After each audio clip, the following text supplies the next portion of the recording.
Assalamualaikum warahmatullahi wabarakatuh.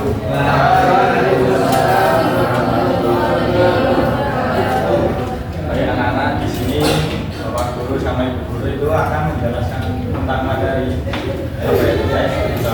Sebelumnya berita itu sebuah laporan atau informasi yang berisi kejadian atau peristiwa yang bersifat faktual serta penting untuk diketahui oleh publik untuk pengertian dari berita sendiri.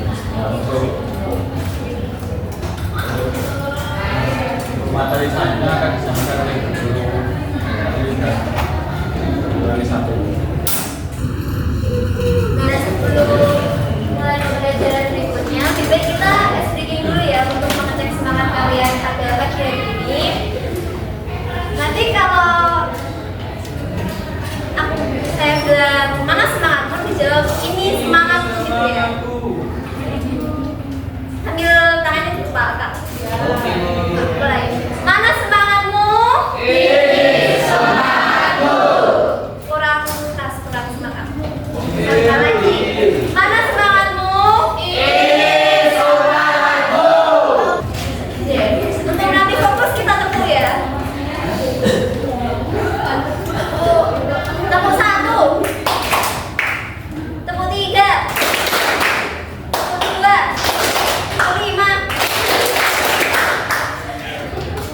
Tepuk 1. Tepuk 3. 1. Ada yang salah.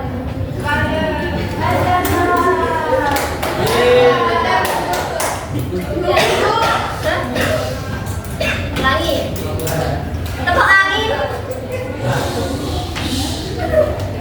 Tepuk 3. Tepuk 2. Tepuk 1. Tepuk tangan.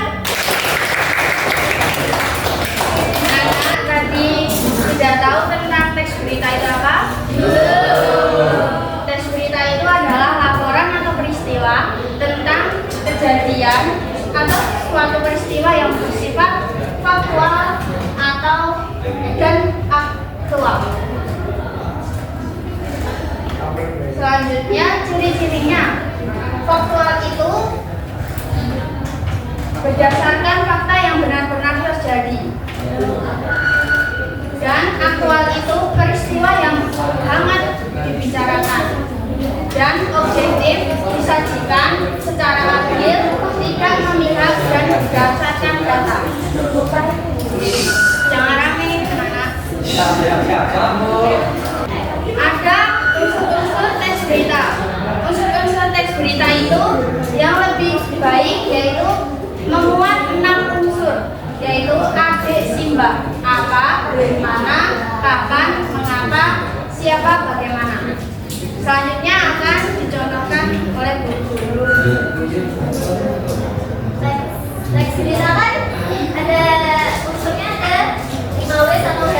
Jadi kita kenal 5W 1. Yaitu adalah apa. Apa ini seperti contohnya peristiwa apa yang terjadi atau yang diberikan. Namun berarti adalah di mana. Di mana adalah di mana. Di mana peristiwa itu terjadi seperti jam, tempat. Di mana adalah tempatnya. Lalu kapan? Kapan adalah waktu kejadian itu terjadi. Selanjutnya adalah siapa. Siapa saja yang terlibat dalam peristiwa itu. Kemudian mengapa.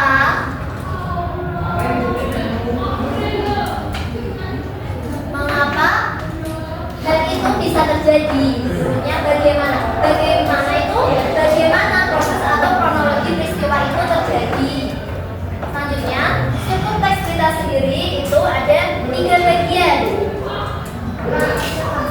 Struktur teks berita itu dibuatnya sebagai piramida terbalik, di mana yang paling atas adalah berisi tentang bagian terpenting, berisi ringkasan seluruh cerita.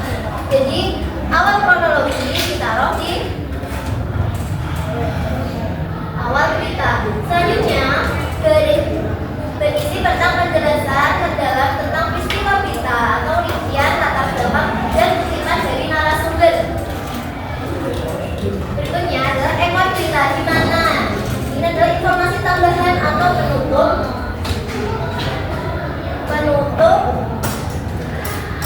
berita yang sifatnya opsional seperti harapan atau penutup dari pihak yang berwenang.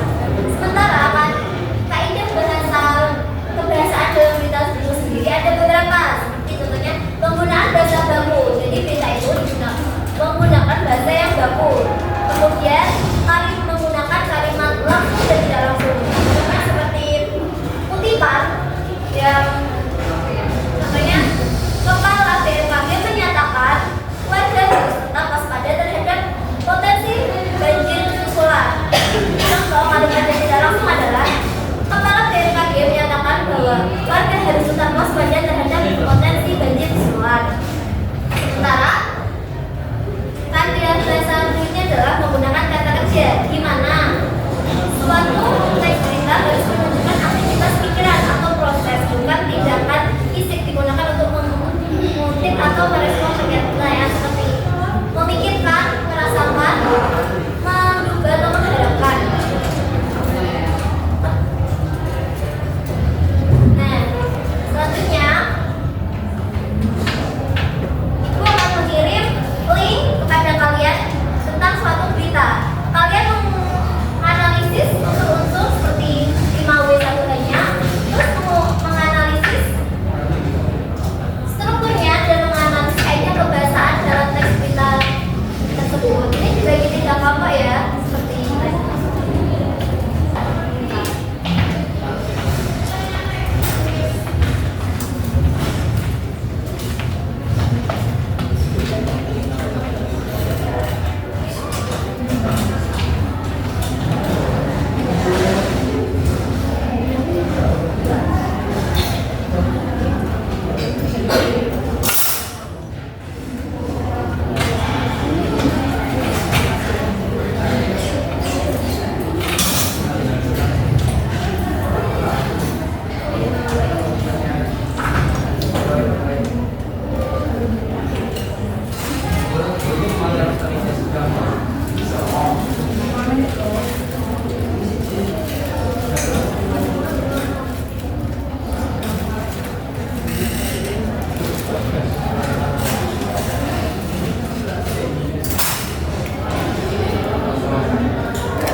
Nah, dalam struktur teks berita itu ada yang namanya piramida terbalik yang isinya judul, terus kepala, tubuh, ekor. Nah, dari kepala ini isinya ada unsur apa, gimana, kapan, siapa. Dalam tubuh itu terdapat penjelasan tentang mengapa dan bagaimana. Yang terakhir ekor teks berita itu terdapat informasi yang sifatnya tambahan. Mengerti ya, Kak? Waktunya 5 menit ya.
Baik anak-anak, itu tadi materi tentang berita yang sudah disampaikan